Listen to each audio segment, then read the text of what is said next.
دلته کې جینکۍ داسې غریبې جینکۍ چې د هغې سهاره نه وه په میرټ لیست کې راغلي دي او هغې ته بیا اطلاع د کس ته د دې وجې نه ده شوې چې په هغې باندې سفارشي جینکۍ اخیستي دي. زه وزیر اعلی صاحب نه تپوس کوم، وزیر اعلی صاحب ستا دا عوامي جنډه ده، عوامي جنډه دا ده چې ته په غریب ولس باندې د تعلیم دروازه بند کړي. وزیر اعلی صاحب په جی ټي روډ باندې موجود دا کالج دا دې ټایم کې ستا د عوامي جنډې په مخ هم څپېړه ده او ستا د صوبایي حکومت هم په مخ څپېړه ده.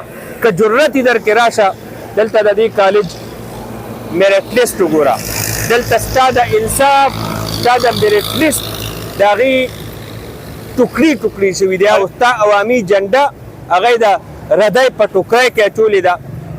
مونږ خو ستړي شو چې وزیر اعلی صاحب به دا کار وکړي، چې وزیر اعلی صاحب یې نه کوي نو مونږ بیا ګورنر صاحب ته آواز کوو او ګورنر صاحب تاسو ته هم ریکویسټ کوو. السلام علیکم ګرانو کتونکو، زه یم تفهیم. ګرانو کتونکو، زه پبو کې د ګورنمنټ ګرلز ډګري کالج پبي د هغې مخې ته ولاړ یم. دغه تعلیمي اداره ده او دغه کالج دی چې د دې نوښار یو عالمي سیاستدان قاضي حسین احمد چې د دې حلقې ایمنی و نو د هغې په کوششونو باندې او ډېر زیات د هغې یو خواهش و چې د دې علاقې چې کوم غریب ولس دی، غریبې جینکۍ دي، د ګیر چاپیره د دې کلو هغې ته دلته د تعلیم دروازه کولو شي. نو دې دپاره ډېر لوی کوششونه کړي دي او بیا یو وخت شو چې دا کالج سټارټ شو.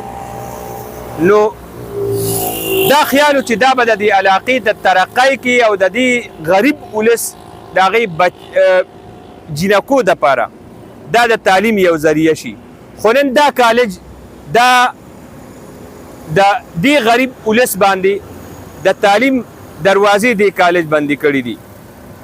مونږ ته څه وخت نه د دې حوالې سره شکایات را رسېدل، خو مونږ به وی چې حقیقت به عوامي رای ده، د خفګان خبره به د تیرو څو وخت څو ورځو نه په دې باندې زموږ نظر دی چې دلته کې د ایم پی ای او ایم این ای سفارش باندې تعلیمي سهولت ورکړی کېږي. دلته کې جینکۍ داسې غریبې جینکۍ چې د هغې سهاره نه وه په میرټ لیست کې راغلي دي او هغې ته بیا اطلاع د کس ته د دې وجې نه ده شوې چې په هغې باندې سفارشي جینکۍ اخیستي دي. زه وزیر اعلی صاحب نه تپوس کوم، وزیر اعلی صاحب ستا دا عوامي جنډه ده، عوامي جنډه دا ده چې ته په غریب ولس باندې د تعلیم دروازه بند کړي. وزیر اعلی صاحب په جی ټي روډ باندې موجود دا کالج دا دې ټایم کې ستا د عوامي جنډې په مخ هم څپېړه ده او ستا د صوبایي حکومت هم په مخ څپېړه ده.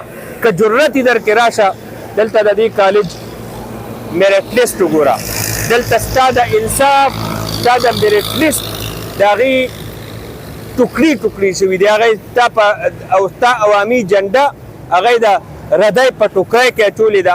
نو زه ګڼم چې حکومت له په دې باندې فوري اکشن پکار دی.